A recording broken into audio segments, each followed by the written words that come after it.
Good morning and welcome to Supply Chain Studio for a roundtable on the theme Taiwan, China and the risk of global disruption.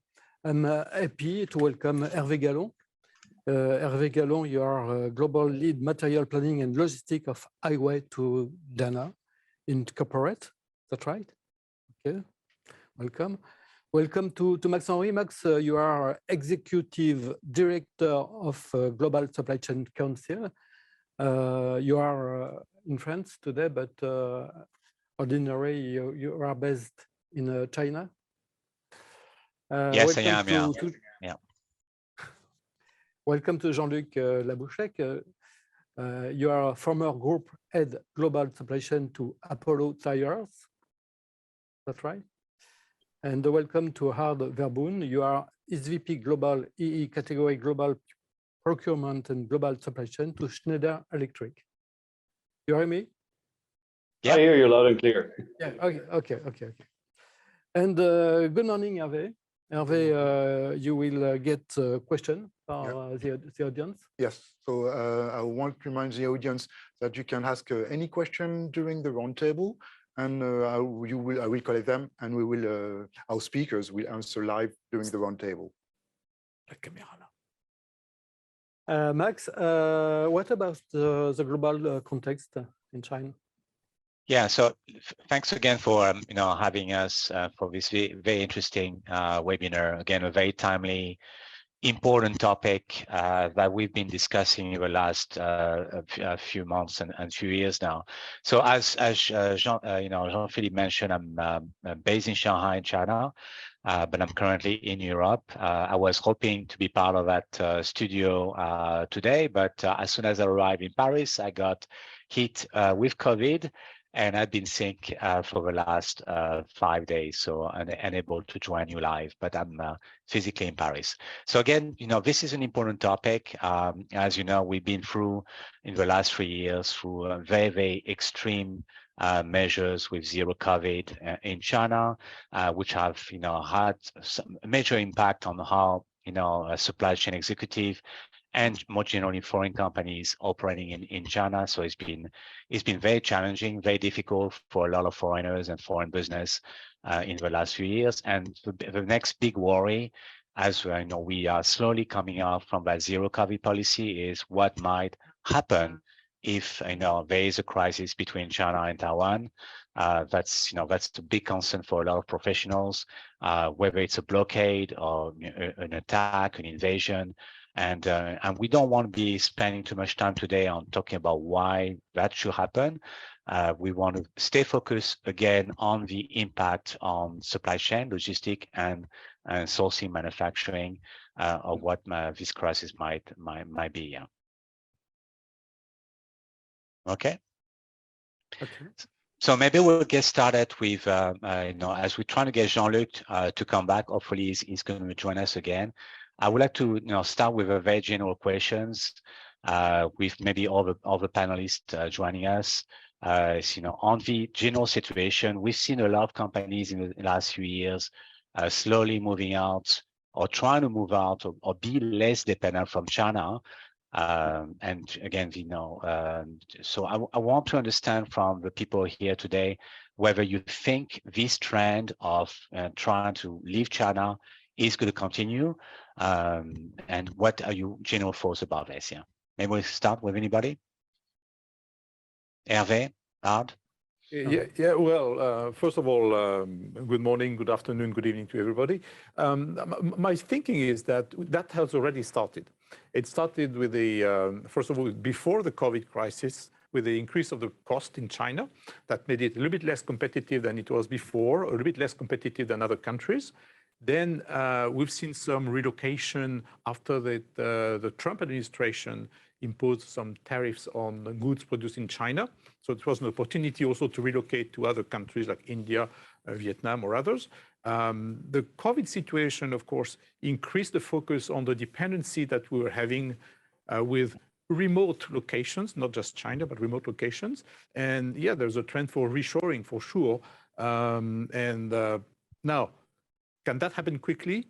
No, it's a long-term It's a very long lead time effort.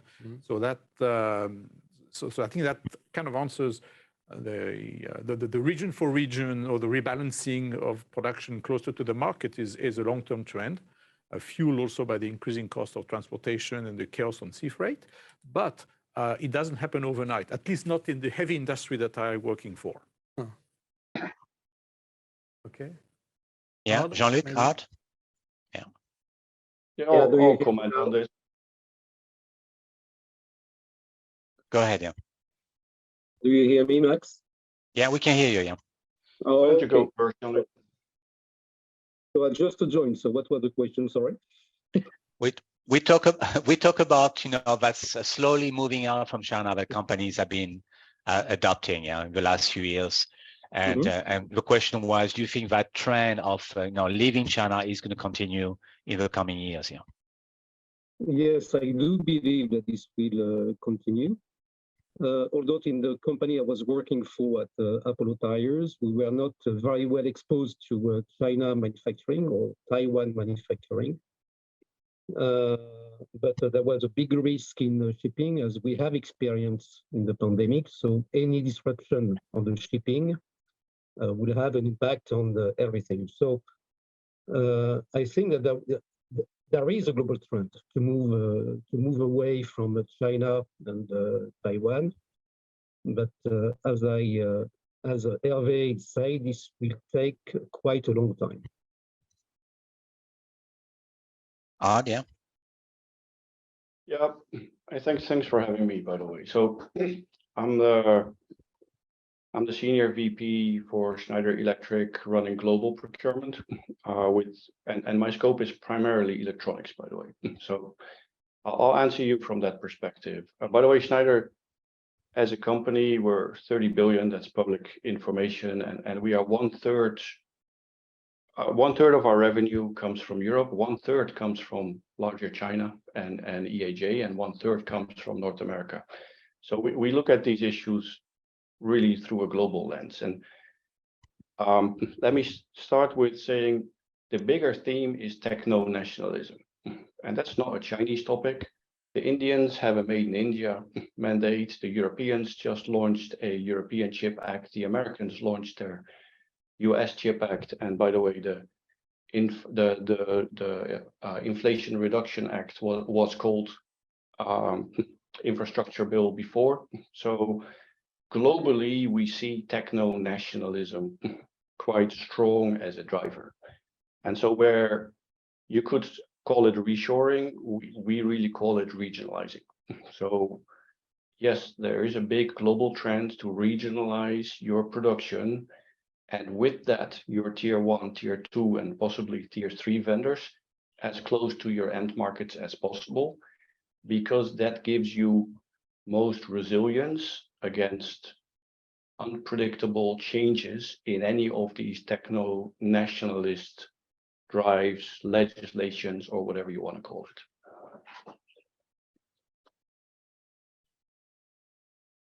Do you feel that, even with sufficient diversification, and, as companies are slowly, moving to Vietnam, India, Mexico, and Eastern Europe, do you think that this is enough to compensate and to evade some kind of a crisis between China and Taiwan? Is this sufficient? No, there's not now. So I think the long pole for many companies is electronics.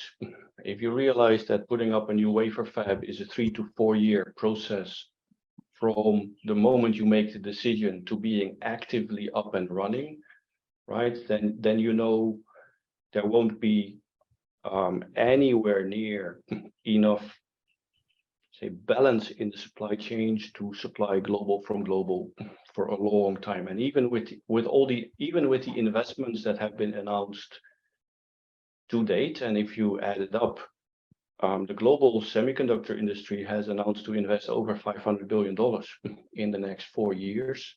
Even that will not be enough to make any region self-sufficient. And that has to do with where and the kind of technologies these investments get made in. and what people need.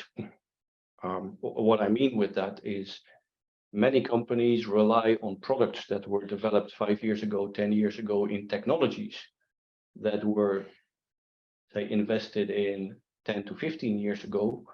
And that is not where all these new investments are going. So if you look at it at a macro level, you could say, well, the installed capacity in the US is going to go up a lot with investments from big people like TSMC. If you then go in more detail, right, the question is, can you use the capacity in the technologies that they're investing in for the products that you need?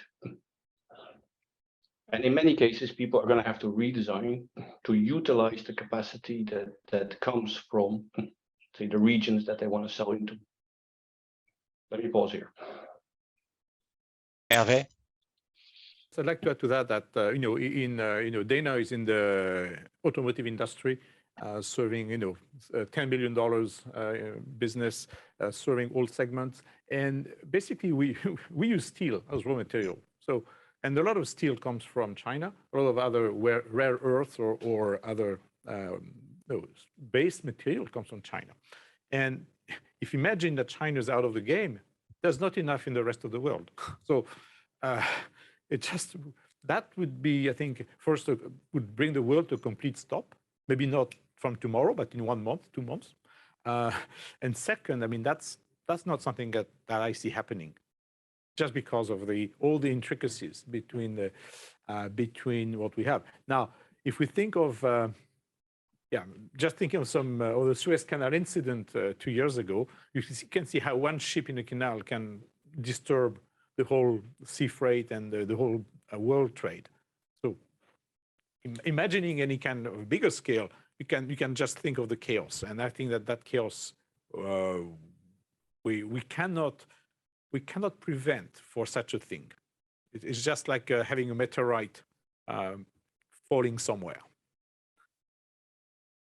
Yeah, Jean-Luc, what you take on this? Well, I will speak from a tire business standpoint. So we do not use, we do use steel, but not too much. We are mainly using rubber.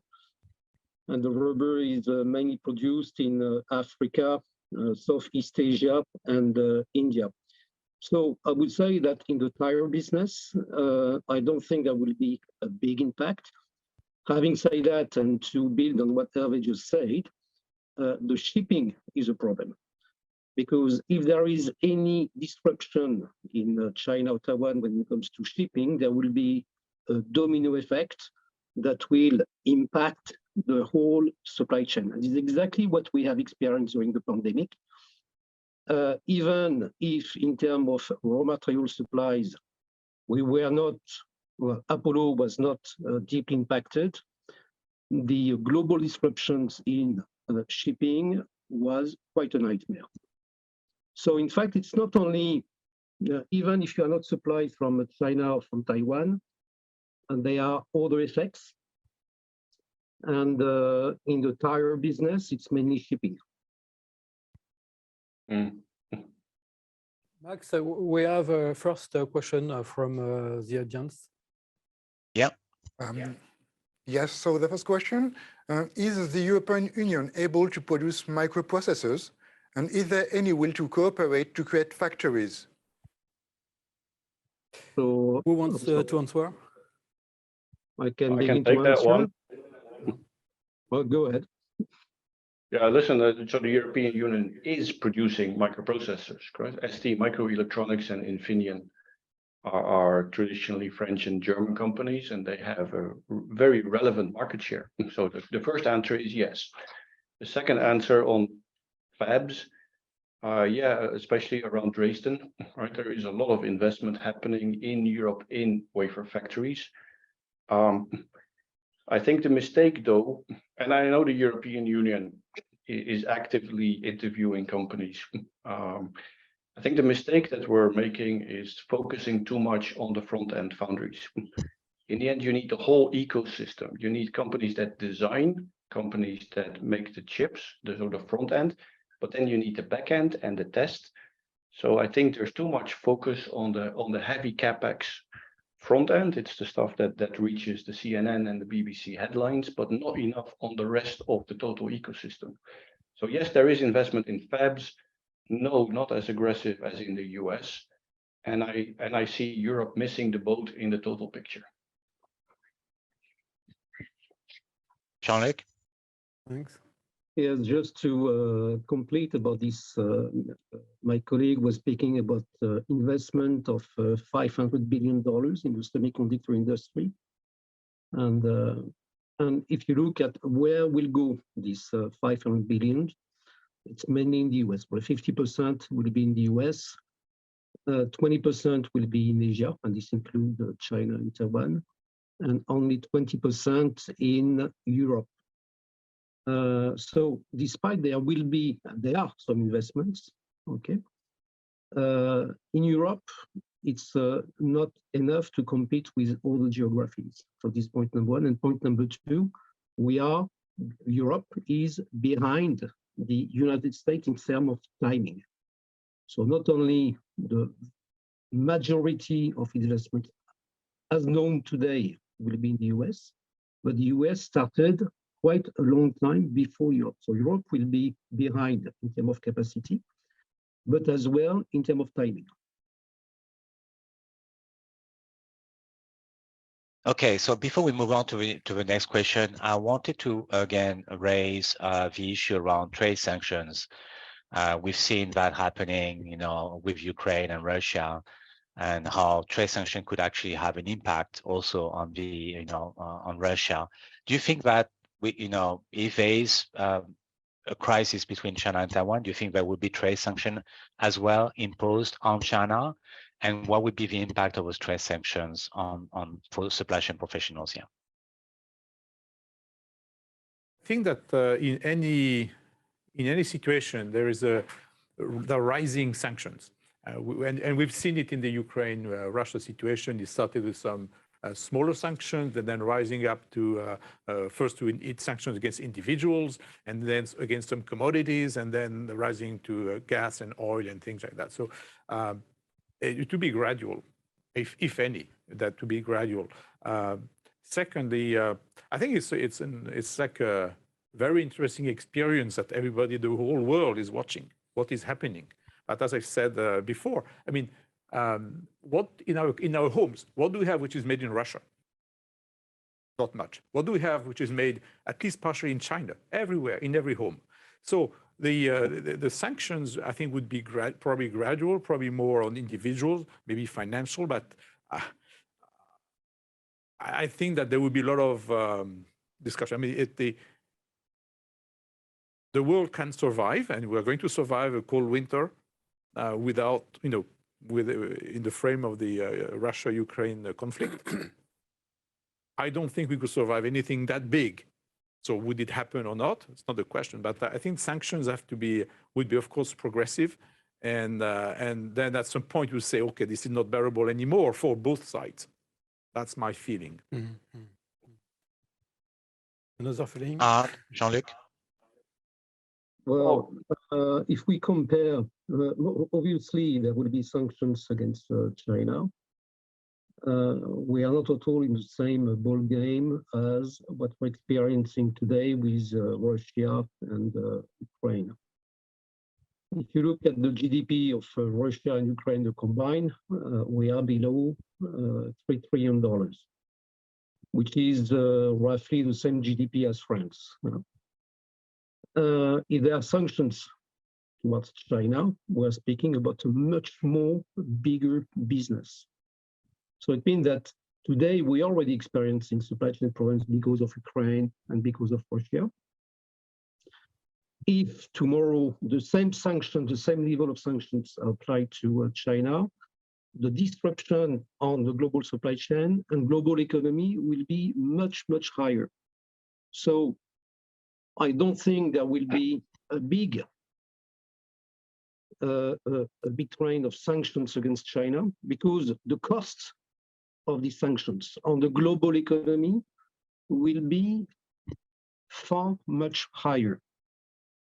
So on my view, the cost of a potential conflict and the cost of potential sanctions will be raised very, I would say, step by step and cautiously, because the risk of the global economy is by far too high. The cost, not only for the Western economies, but I would say globally, even for China. China depends a lot on the European market as well. This is what I think. Thank you. Well, whether or not there will be sanctions, I have no opinion about that. But I think you have to realize what the consequence of sanctions are, right? And the consequence of sanctions are that you'll see a massive shift and rebalance to the capacity that is available for you. So this is again why you look at this from a region by region perspective. Which products do I need to make which regions in which end markets? And then in scenario A or B or C, right, which sources can I still have access to? And this is where it becomes a muscle and power game, right? Because all the big guys in the industry that get caught in the wrong positions are going to shift their weight to those vendor relationships where they hadn't secured capacity, right? And that typically creates the disruption. So we tend to think about this in terms of scenarios. If that happens, how can I be in a situation that I cannot get squeezed out of my vendor base? What kind of actions should I take so that I protect my supply to a certain market? Okay, we have many questions from the chat, Herve. Yes, what are the other Asian countries who will benefit from the China-Taiwan conflict? Who wants to answer? I don't know enough that region. You've already seen massive investments in Vietnam. And by the way, that started 7-8 years ago, right? So that didn't start yesterday. The Koreans first, Samsung has made massive investments in Vietnam. Secondly, the Taiwanese themselves, Foxconn has made massive investments in Taiwan. And with that, they've brought over a lot of first and second tier vendors. So that's clearly a country that's benefited, to the point that right now you should wonder whether you want to go there, because it's a very crowded place already.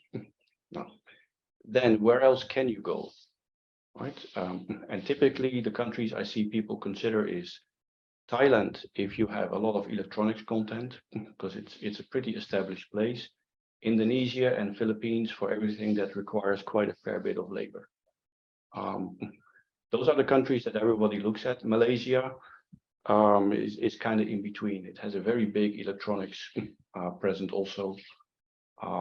So typically I would say it's most of the ASEAN countries and then the ones that are politically more stable. Another question? Is there any significant impact on Britain and European Union supply chain due to Brexit?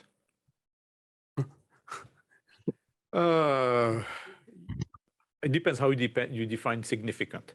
There are delays. There are more complex procedures. I think big companies have organized for it because it was well known what would happen. I think it's more the smaller players which are impacted, but that's a drop in the ocean of complexity. Yeah. There's many countries that connect to the. Yeah, the audience is from everywhere, Asia, Europe. So we have different. We are worldwide. Yeah. I think back to that question, I think the main impact right now is a shortage of labor in Britain, which impacts about all sectors. Okay, another question. Many shipping liners had invested in ships and containers during the last 2 years, while currently the freight is keep declining. Do you think that manufacturers shall start to increase their production? Ship manufacturers? It's just the manufacturers. Well, I think if I may answer to this one, if I correctly understand the question, yeah, this is correct. The ocean freight rates are decreasing. which is good news because before it was just impossible to follow. But I think that they are decreasing not because the manufacturing is up, but because there are less and less disruptions in the supply chain because of thanks to less and less COVID restrictions.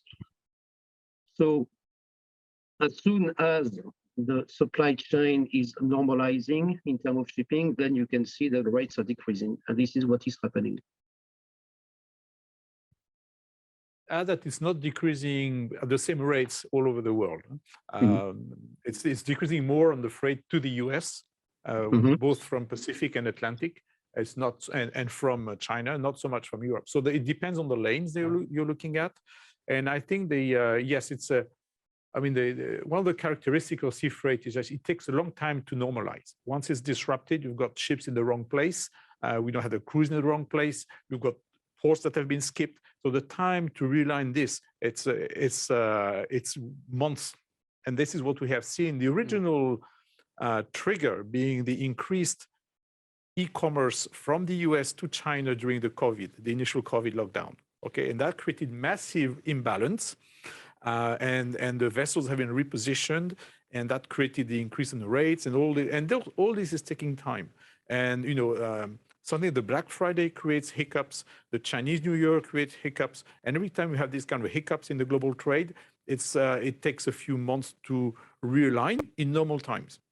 More complex. We've seen this in go back to the Suez Canal incident. The alternative was to sail around Africa. That adds 4 weeks of transit time. So those who took that decision, going around Africa, instead of waiting 10 days, they just created a 20 days lag in all their freight. So that's just an example of one disruption. Think of bigger disruptions, and just the chaos would continue in sea freight.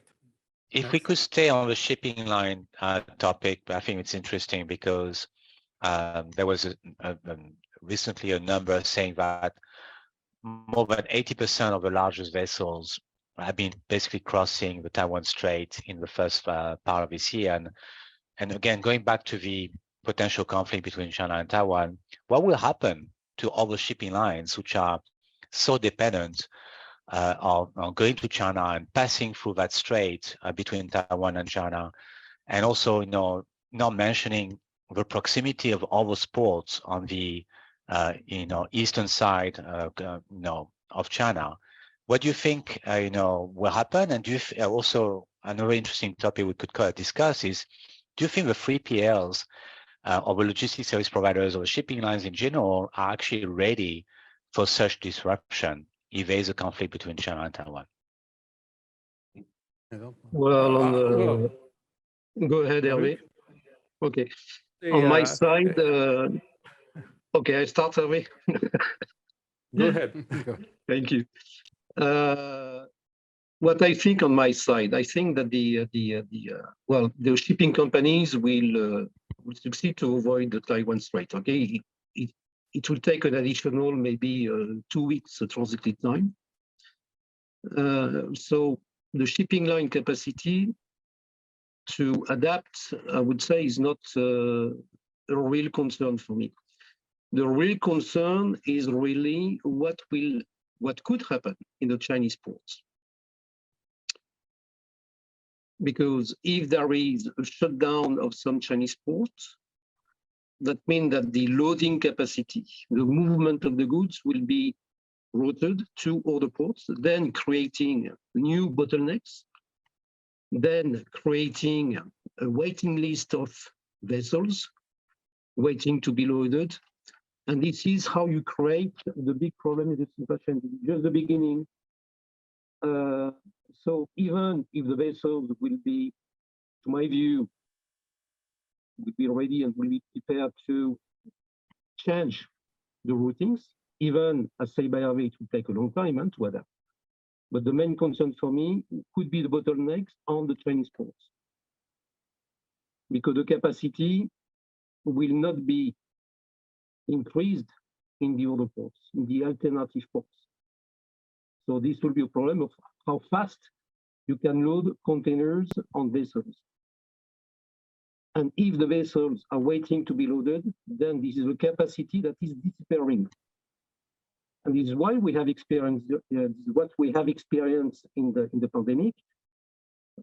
The global capacity of vessels was not decreased, it was immobilized, which is completely different. I would just add one thing to what Jean-Luc said, which I fully agree with, is the insecurity in the sea. I mean, if there was a blocus, an embargo, a conflict, right, there would be many warships around, and that might create more issues with insurance companies, and maybe the carriers would be a little bit more, avoid even more that area. So that that would be another side effect. Right. Art, what's your take on this? Yeah. I wouldn't. I'm not the 3PL expert, but if you remember what happened earlier in the year, right? It was really like Jean-Luc said, the congestion of the ports, a bigger issue than shipping capacity, right? And so you can expect that to happen again. So the moment you have disruptions, in my mind, the port capacity is a bigger bottleneck than anything else. You saw that happening in Shanghai. If you looked at the charts back then, the number of vessels waiting outside Shanghai for unloading was massive. The same thing happened, by the way, on the LA side. And only this weekend, I read a report that many people, so today, actually, the East Coast ports in the US are handling more traffic than the West Coast. So you see that people have taken actions and rebalanced their freight line, their shipping lines for certain products. So honestly, I'm looking more at port capacity than I'm looking at the number of ships. One of the reasons also why right now freight is down is because many companies over-ordered in COVID. So there is a big inventory rebalancing going on right now, with people trying to flush out and trying to shore up their balance sheets more than keeping the reordering flows going. So candidly, most of the outlooks that I see and that I look at consider H1 2023 more of a temporary low than a real market decline. I have no evidence to back that up, but it is the scenario I think that is most credible. Okay. Herve? What's your point of view from the trend of leaving China between Vietnam and India? Which country has more or the best potential to be the new destination for manufacturing?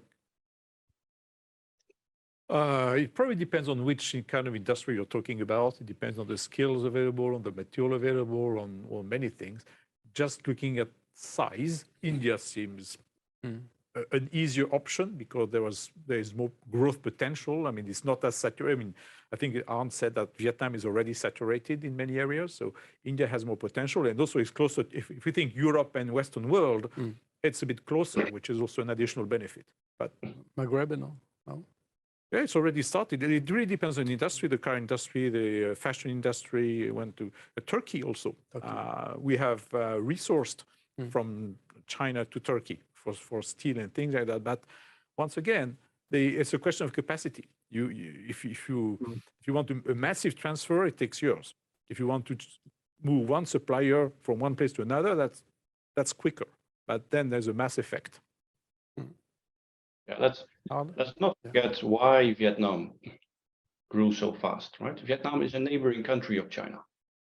So for many products, China still supplies the tier 2 and tier 3 components. So there's a huge railroad that it's culturally, geographically, ethnically very similar, right? So Vietnam was a very logical offload for tier 1 assembly manufacturing activities while not having to change all the tier 2s and tier 3s. You go to India, so India, it's an apple and pears comparison, right? India is one of the most populous countries. So from an end market perspective, the potential is awesome. But if you look at the state of the industry, right? Yeah, they have a lot of hands, but do they have the tier 2, the tier 3 installed capacity to go with that? In many cases, not. So you need to look at this from a total ecosystem perspective, not from a who can just do the last finished goods assembly perspective. Jean-Luc?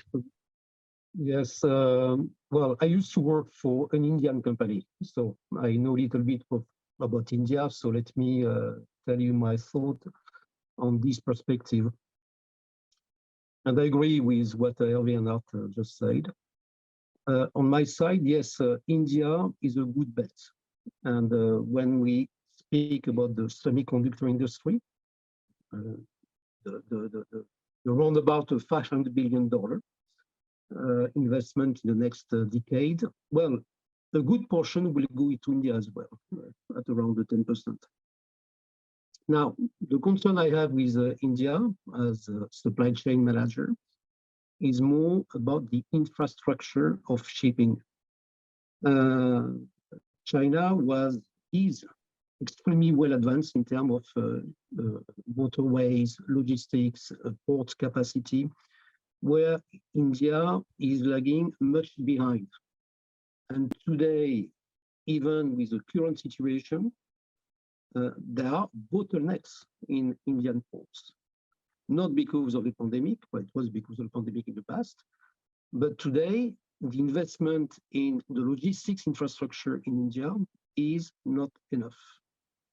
So what will, to my view, constrain India for exports is the logistics industry. Okay, Max? We have more questions, I think. So let's move on to the next question here. Yeah. What's your opinion on the carbon-linked tariff proposed by Europe and the US? Herve, maybe? That's a good, very tough question. I heard some pros and cons depending what you're looking for or looking at.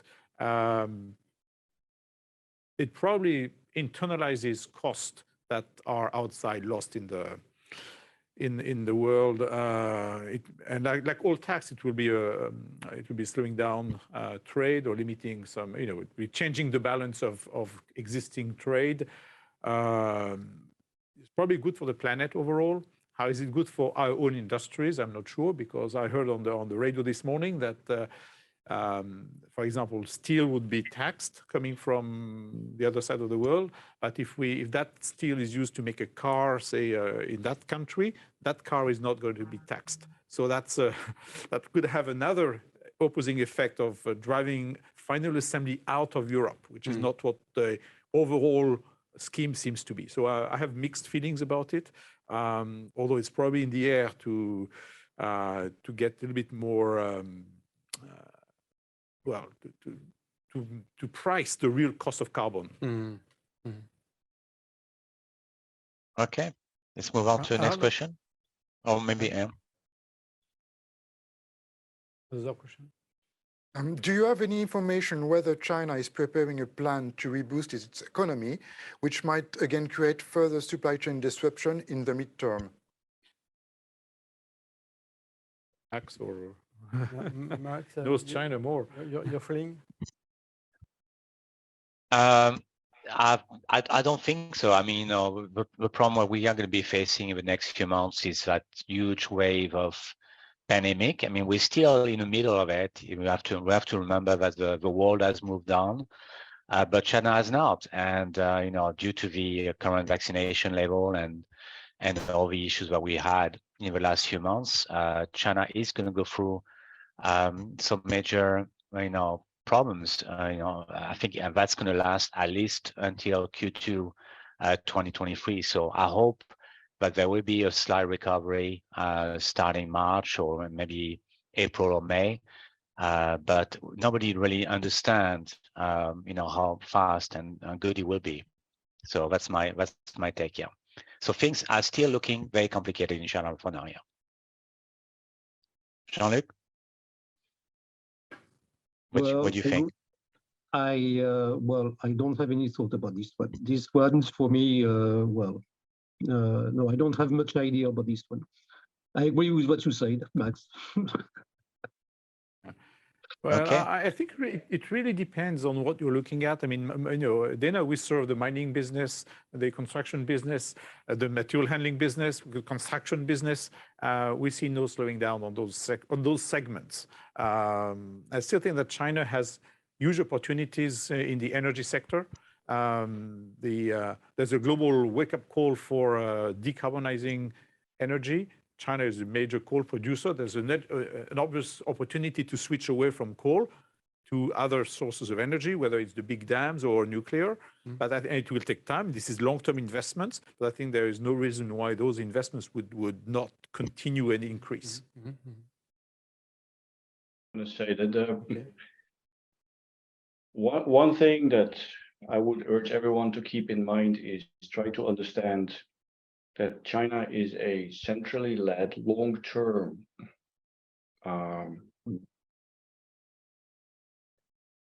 concept of, I don't know what the right English word is, but listen, they're playing a very long game, and they can because the governance is so stable. So try to understand the strategic objectives that the country is pursuing. They will not slow down on their strategic directions. Art, I had a question for you related to the ecosystem of Taiwanese companies in China. That was a topic that came to us. I think there are, quite a number of obviously big factories, tier 1, tier 2 suppliers, which are run by Taiwanese in China. What will happen, do you think, if there is a crisis, to those factories and more generally to Taiwanese, to those millions of Taiwanese living in China? Yeah.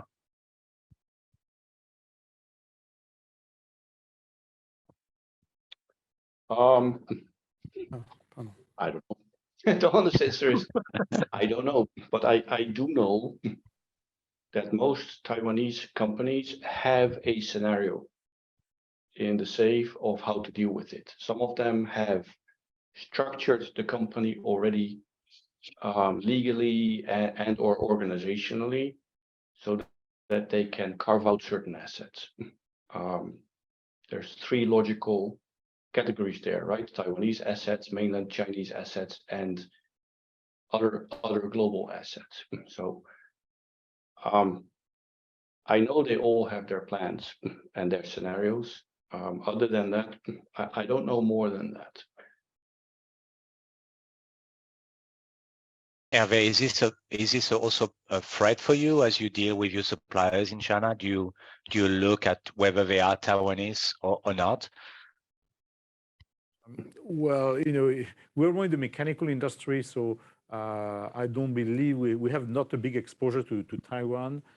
Maybe on some electronic part, because there starts to be electronics in automotive components, but with the electrification of vehicles. But I don't have a clear answer on that. Sorry. Okay. All right. Let's go back to the questions then. Yeah. But if you think about it, I mean, if you reason it through, right? All these companies are mainland Chinese entities rolling up into a Taiwanese mother company, right? But ultimately, the employees, they're all mainland Chinese. Most of their factory management is mainland Chinese. Only part of the leadership is typically Taiwanese or non-mainland Chinese. So from a stability perspective, right? And again, so my experience with China over the years is that just harmony, right, and avoiding unrest is a big driver in understanding why the Chinese government acts the way it acts. That they have every interest in keeping people at work, right? So if there's, I think, so honestly, it's not a question that's ever crossed my mind, because I candidly think if I regionalize my production, right, and I work with factories that have good local management, it's not at the forefront of my area of concerns. Okay. One thing also we did not mention is that a lot of Taiwanese companies have also in the process of moving out from China. So many of them are started to delocalize in places like Vietnam, for example. So they've been taking steps already to kind of move out. In the big electronic space, right? You talk about Foxconn or Honhai. You talk about Quanta. You talk about Wistron. You talk about Pegatron. Right? So yeah, all these guys have massive factories in China, but also in India, also in Vietnam, also in the US, in Mexico. So they have big factories already in Europe. So yeah, they have all I wouldn't say diversified for the sake of diversifying, but they all have global customers that are again trying to serve their customers regionally. So from a capacity perspective, I'm not concerned. There is enough capacity to go around. The problem, but this is where the opening question becomes relevant, right? Are you manufacturing in China for global, or are you manufacturing in China for local? So if you manufacture local for local, I think you are much more resilient against surprises. Yeah. Okay. Let's go back to the question. Yeah. Talking from semiconductor and electronic standpoint, and due to the current tension between China and Taiwan, and coming from an electronic distribution business, there is a trend that price increasing typically from 5 to 10%. So some customers are coming and asking, what risk mitigation strategies best suit to waive off this price increase, both from short-term and long-term perspective? Question for Herve. There's no fighting that. This is supply and demand. 5-10% increase is nothing these days. So we're dealing with increases 10 times that. I was going to say this is. Yeah, there's no fighting that one. This is supply and demand, and there is more demand than supply. So if you're not willing to pay the price, then don't pay the price and don't get the part. Okay. This is a seller's. So we've moved from a buyer's market into a seller's market in semi, and that is not going to change anytime soon. Another question? Yes. What could be the role of Africa? Good question.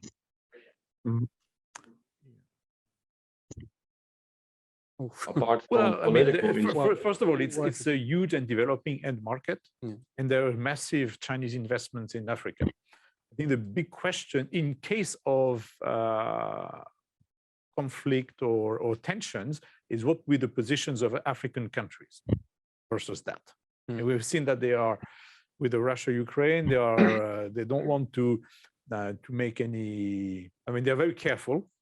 I think they would be even more careful. I mean, that's. I think Africa could be the next India in terms of manufacturing origin and markets, making region-to-region manufacturing. But this is a long-term thing. I mean, Jean-Luc? Yeah, I think that to build on what Herve just said, I think we have to look at Africa country by country. It's, as you know, it's a huge continent with a huge diversity, and not all the countries are politically stable. So there are countries, to my view, which are stable. I'm thinking about Morocco, very stable. I'm speaking about Nigeria, which has become, as Herve said, thanks to Chinese investment, a big exporting country. So, but the main problem would be, well, when it comes to Africa, will be the political stability. And I'm not sure that many Western companies would agree to invest everywhere in Africa just because of the political stability. So you have to look at Africa country by country.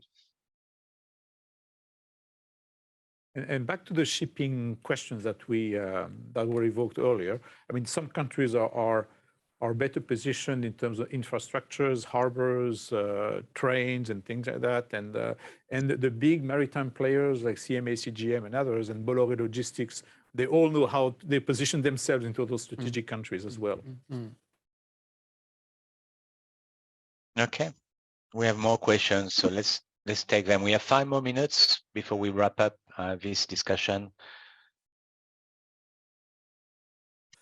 Our next question.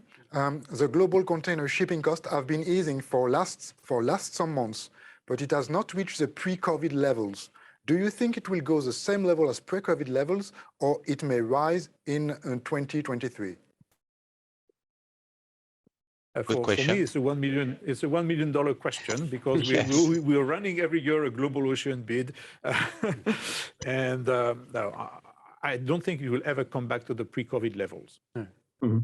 But it will certainly continue to go down, because, as Arne said, it's also supply and demand, but with a lot of inertia. I agree with what Herve just said. We will never, to my view, we will never come back to pre-pandemic level.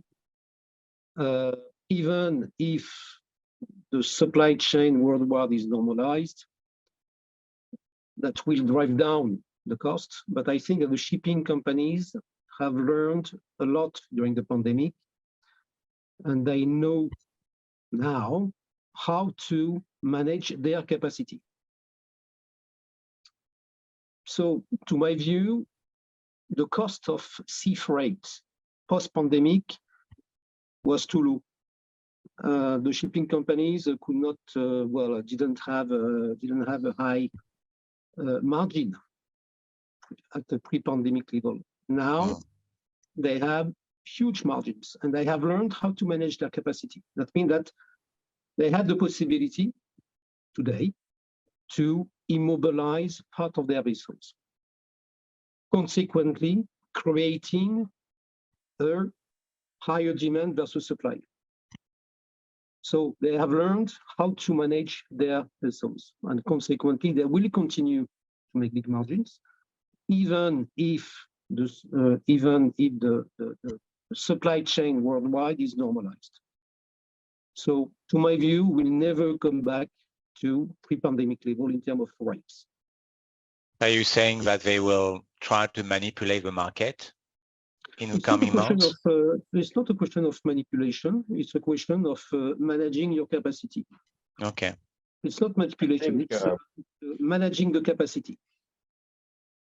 And I think this is not just a freight cost discussion. I think this is a very generic topic. I think for most fabricated parts and or services, we will never see the cost levels back that we were pre-pandemic, right? And that's how inflation works, right? So certain things you can recover, but part of the supply and demand price inflation, you can press it out again if you get into an oversupply. But wherever you've had structural inflation, like labor costs, right, you're never going to get back to the level where it was. It's never happened in history, and I see no reason why it would happen this time. There's another factor, is that there are new gas emission rules for sea freight, and some vessels are getting so old that they are being retired because they just make too much pollution. And that also creates what Jean-Luc was describing, and the transformation of those vessels, or the new vessels, will come in a few years only. So that's there's a very smart management of fleets, and it makes me think of the yield management in the air industry. Okay. Do we have time for one more question? The last question, maybe. Yeah, US customers are looking at alternate sourcing destination for industrial spare parts supplies other than China. Can we consider Mexico, Poland as low-cost country sourcing destination for industrial spare parts? And are there suggested countries for this scenario by taking into consideration shipping cost, price, and better lead time? This is not new. Okay. I mean, for decades, Mexico has been the low cost of North America, and Eastern Europe has been the low cost of Europe. So this is not new. I mean, and of course, the higher the shipping cost, the more interesting it makes those destinations or those sourcing areas. Some of my colleagues. There's one new thing on the horizon here, and that's the American trend to move from, say, what I call TAA, which is Trade Act compliance, to BAA, which is Build in America. So there is legislation in preparation and or being heavily, lobbied for to really increase Build in America content, definitely linked to US government spending, and actually many private companies follow US spending rules. So that is getting stronger and stronger. Other than that, I'll second the comments that were just made. It's not new, and I think Mexico and Europe and Eastern Europe will remain having those places for North America and Europe respectively. Jean-Luc? I just agree with what has just been said. Yes, manufacturing will expand in Eastern Europe, speaking about Europe, and Mexico will continue to have the role that it has today. So this will develop as well. So nothing to add on top of what has just been said. Okay, well, with that, I think it's, yeah, Jean-Philippe?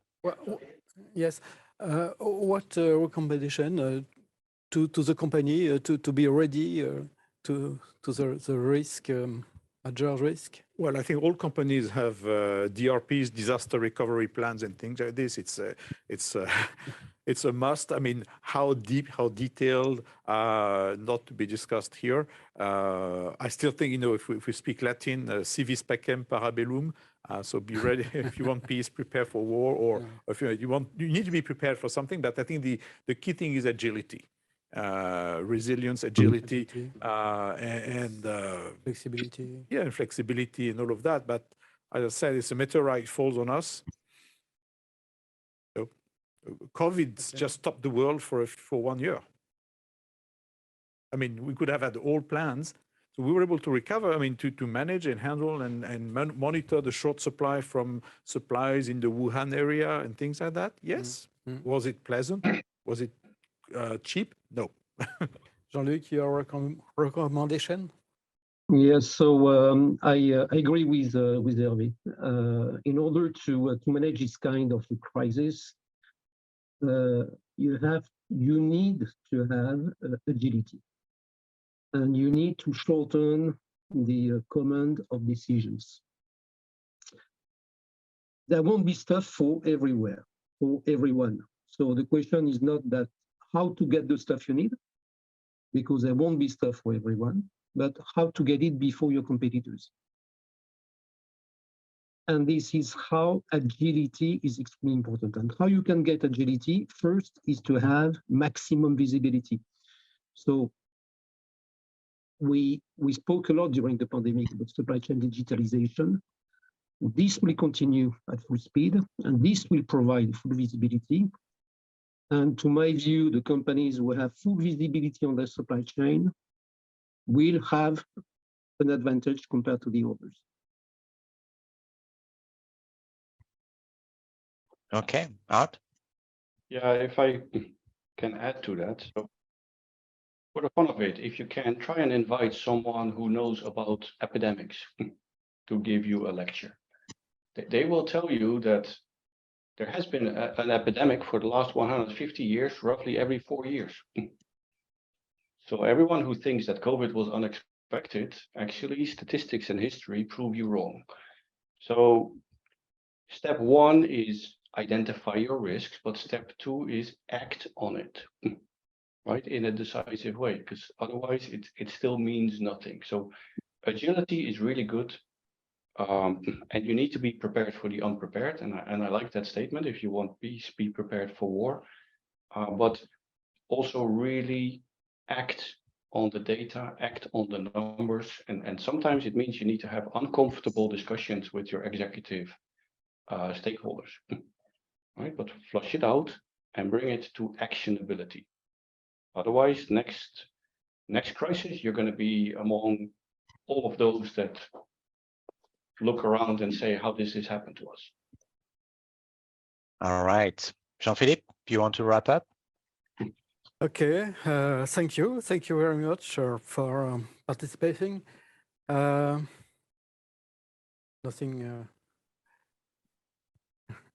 to say. All good. Yeah. I wanted to quickly thank everybody for attending today. And again, apology for some of the technical issues that we had earlier. But I think it was an interesting discussion.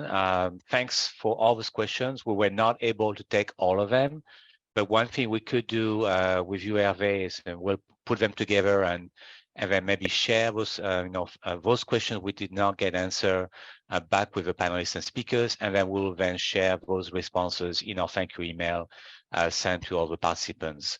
Also, this was recorded, so if you missed part of this discussion, you can rewatch and replay this discussion. We'll be sending you the link also after the event, so everybody can watch it at your convenience. So I want to thank again all the panelists, Herve, Ard, and Jean-Luc, for joining us today for this discussion. It was great to have you joining us, and obviously it's a big topic, but we'll probably talk about it again at some other discussions here. Thanks again. Max, Thanks for having us. Thank you. Peace and happiness. Thank you. All right, we'll see you next time. Thank you. Thanks for joining. Okay. Bye. Thank you.